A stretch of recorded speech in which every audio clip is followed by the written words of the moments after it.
Utafiti wa shirika la Umoja wa Mataifa katika ripoti yao ya utafiti huo ya mwaka 2015 walibaini kwamba kati ya samaki 20 ndani ya ziwa Victoria, 5 wana chembechembe za plastiki. Kwa hiyo ni asilimia kubwa, na ukiangalia zile chembechembe za plastiki zina athari kubwa katika mwili wa binadamu.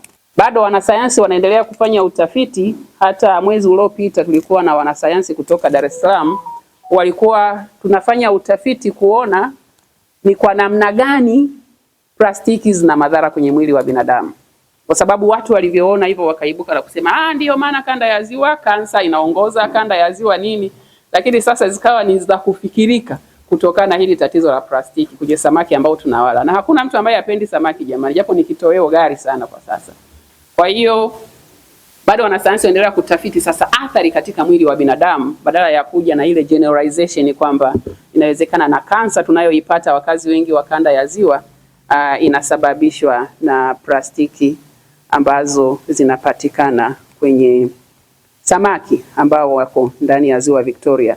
Tukiwa na paving ama matofali ya plastiki yanaweza yakasaidia zaidi, kwa sababu lifespan yake ni kubwa, haiharibiki kwa haraka.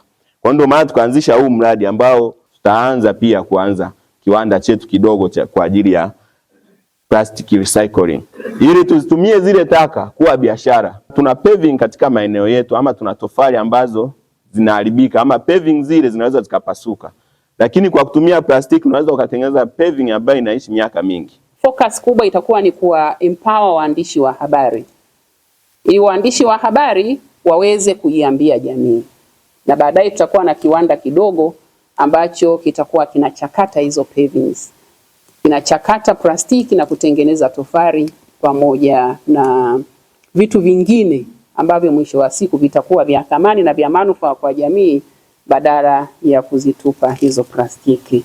Media Advocacy ndio ambao umetuleta hapa leo, ili tuweze kuwafundisha ama kuwapa tulichonacho, ili muweze kukitumia nyie katika kuweza kuhabarisha umma, kwa sababu sasa hivi kilichobaki kwamba umma haujui tatizo liko wapi, umma haujui tatizo ni nini. Kwa hiyo tunahitaji umma uweze kujua kwamba kuna tatizo fulani ambalo tunatakiwa kulitatua, ama kuna tatizo fulani ambalo either inasababisha madhara kwetu, ni namna gani tuweze kufanya. Tunahitaji habari zenye tija kwa ajili ya kuielimisha jamii, lakini na kuenforce policy makers waweze kutekeleza sheria zilizopo. Tuna sheria nyingi, tuna sheria za mazingira, tuna sheria za uhifadhi wa mazingira, lakini tuna sheria ndogo ndogo za manispaa ambazo zipo lakini hazifanyiwi kazi.